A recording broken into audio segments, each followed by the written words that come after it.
بسم الله الرحمن الرحيم، والصلاة والسلام على أشرف الأنبياء والمرسلين سيدنا محمد عبده ورسوله. مشاهدينا الكرام، متابعينا الأفاضل، أينما كنتم أهلا وسهلا ومرحبا بكم في هذا العدد الجديد من برنامج تراث بلادي، البرنامج الذي يأتيكم أسبوعيا على قناة الإعلام بجامعة البليدة.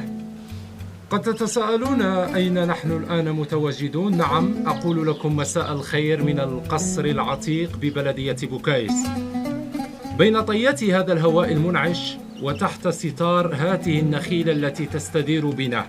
الطوب بمعالمه يحكي قصصا تاريخية بامتياز، وأنت تجالس القصر تسمعه يناشدك وتارة يلامس قلبك كأنه يقول استذكر.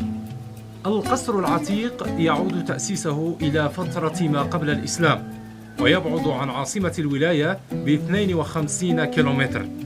قبل بداية هذا العدد أخذكم في جولة قصيرة لتتعرفوا وتستكشفوا معنا هذا القصر العتيق.